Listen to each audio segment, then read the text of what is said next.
রূপালী জগতের মোহমোহে জনপ্রিয়তা যখন ব্যালট বাক্সে আশ্রে পড়ে তখন ইতিহাসের চাকা ঘুরে যায়। ঠিক তেমনটাই ঘটতে দেখছে দক্ষিণ ভারত। তামিলনাড়ুর কয়েক দশকের চেনা রাজনৈতিক সমীকরণ এক নিমিষেই ওলটপালট করে দিলেন সুপারস্টার বিজয়।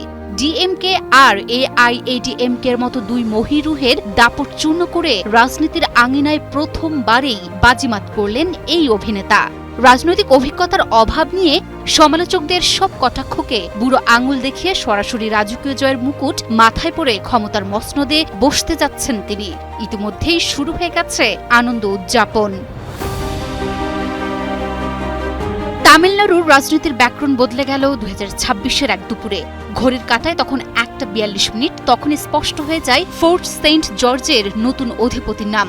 234টা আসনের মধ্যে 110টিতে এগিয়ে থেকে চমকপ্রদ অভিষেক ঘটালেন অভিনেতা বিজয়। গণনা চলছে। গণনার প্রাথমিক প্রবণতা বলছে টিভিকে 100 থেকে 118টি আসন পেতে যাচ্ছে।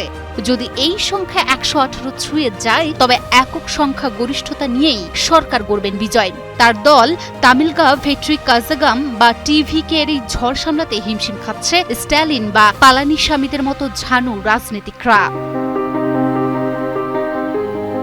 দীর্ঘ 49 বছর পর তামিলনাড়ু এমন এক দৃশ্য দেখছে যা শেষবার দেখিয়েছিলেন কিংবদন্তি এমজি রামচন্দ্রন বা এমজিআর।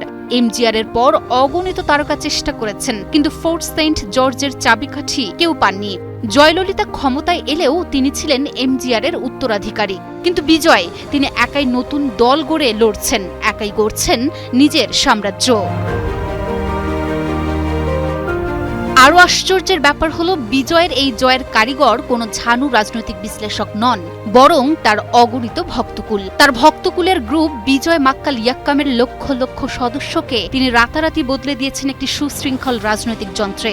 তার দলের উজ্জ্বল লাল আর হলুদের মাঝে ভাগাই ফুলের সেই পতাকা আজ তামিলনাড়ুর আকাশে সগৌরবে উঠছে। তামিল ভাষায় যে ফুলের অর্থই হল বিজয়।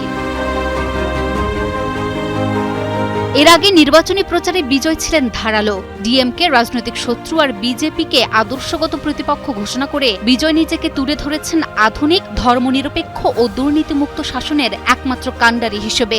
এমজিআর এর সঙ্গে তুলনা অনিবার্য হলেও বিজয় এখানে স্বতন্ত্র। এমজিআর যেখানে জনকল্যাণমূলক ঢেউয়ে জিতেছিলেন, বিজয় সেখানে জয়ী হচ্ছেন প্রজন্মের হাহাকার আর পুরনো শাসনের প্রতি মানুষের ক্লান্তি দূর করতে। যদিও ইতিমধ্যেই জিতে গেছেন তিনি, তবু অপেক্ষা সরকারিভাবে ফলাফল ঘোষণার। তবে তার দল আনন্দ উদযাপন শুরু করে দিয়েছে। আর সব সমীকরণ মিলিয়ে একথা বলতেই হয়, ফোর্ট সেন্ট জর্জের প্রবেশদ্বার এখন আর কোনো অলীক স্বপ্ন নয়, বরং বিজয়ের হাতের মুঠোয়।